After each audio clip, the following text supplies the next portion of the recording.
Assalamualaikum warahmatullahi wabarakatuh. Perkenalkan, nama saya Ami dengan NIM 2010078 kelas 2B PG PAUD pada mata kuliah Pemenuhan Hak dan Perlindungan Anak Usia Dini. Oke, baik teman-teman, selanjutnya itu ada penyelenggaraan perlindungan hak anak. Anak dalam pengertian yang umum mendapat perhatian tidak saja dalam ilmu pengetahuan, tetapi dapat diperhatikan dari sisi pandang realitas kehidupan, seperti agama, hukum, sosiologi yang menjadikan anak semakin rasional dalam lingkungan sosial.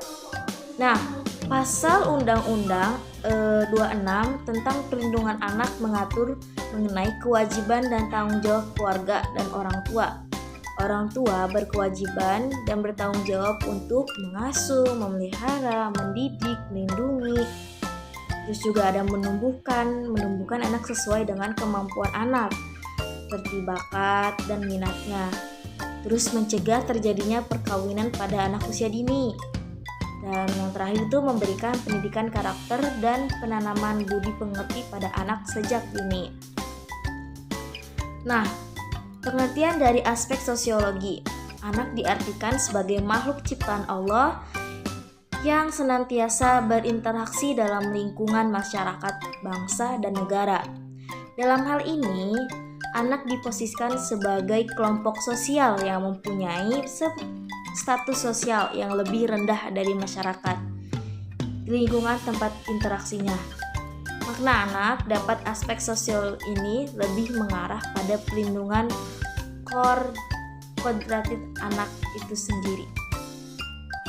Selanjutnya ada Lembaga Nasional Perlindungan Hak Anak, yaitu Komnas PA.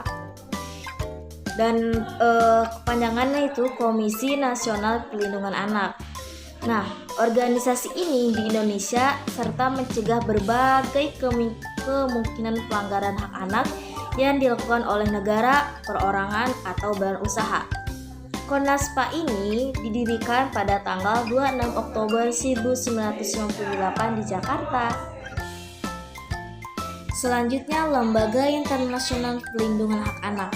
Berdasarkan World Declaration on the Survival, Protection and Development of Children yang diputuskan pada World Summit for Children di New York pada tanggal 30 September 1990, maka UNICEF sebagai organisasi internasional yang memiliki kredibilitas internasional dianggap sebagai ujung tombak dalam menjalankan tugas yang tercantum dalam amanat deklarasi.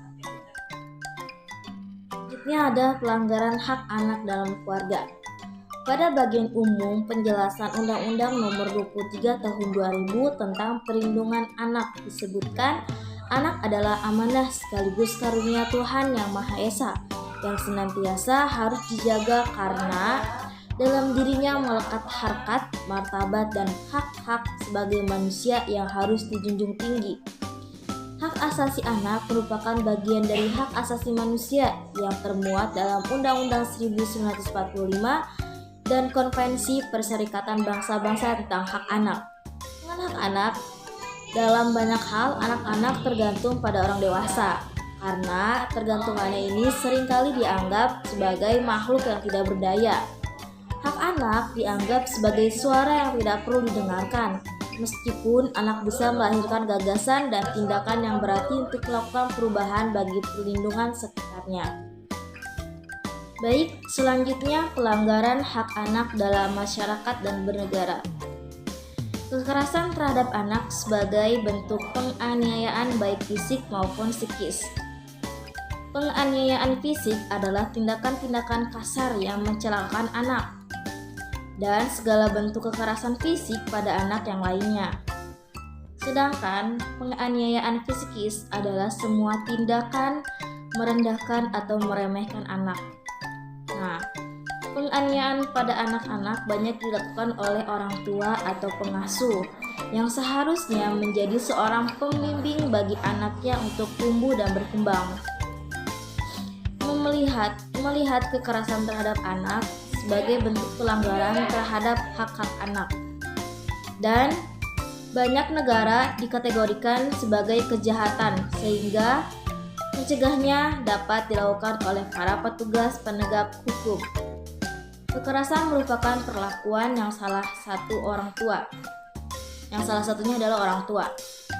Perlakuan salah pada anak adalah segala perlakuan terhadap anak yang akibat kekerasan.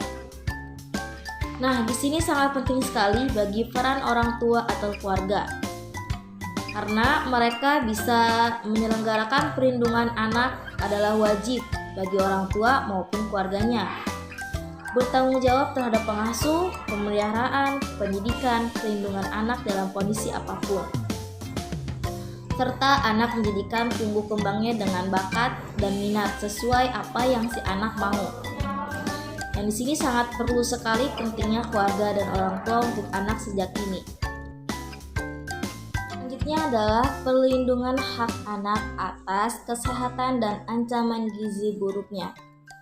Setiap anak pada dasarnya memiliki hak untuk menikmati kehidupan yang sejahtera, dalam arti memperoleh kondisi yang layak untuk tumbuh dan berkembang secara baik dan sehat.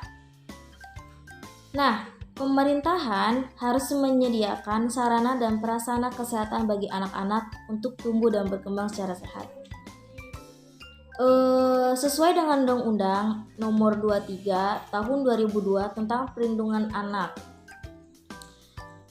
yaitu memperoleh kondisi yang layak untuk tumbuh dan berkembang secara sehat. Salah satunya dalam pencapaian kesejahteraan baik, yaitu setiap anak berhak memperoleh pelayanan kesehatan sesuai dengan undang-undangnya. Menentukan hak tumbuh kembang anak secara sehat dan baik itu berdasarkan peraturan undang-undang ya. Penelitian yang dilakukan bersifat deskriptif analitis dengan memberikan gambaran tentang hak anak tumbuh berkembangnya dengan secara sehat dan sempurna, terutama hak anak untuk mendapatkan pelayanan kesehatan bagi anak-anak dengan metode pendekatan yuridis normatif, yaitu penelitian menggunakan kaidah-kaidah, norma-norma, asas-asas, dan peraturan undang-undang yang berkaitan dengan masalah yang diteliti. Teman-teman, baik, terima kasih kepada teman-teman yang sudah menyimak video saya. Mohon maaf bila ada kata-kata yang salah atau ucapan saya yang salah, karena saya manusia biasa, karena kebenaran bukan datang dari diri saya pribadi, teman-teman ya. Billahi taufiq walhidayah. Wassalamualaikum warahmatullahi wabarakatuh. Jangan sampai bosan dan tetap semangat. Terima kasih.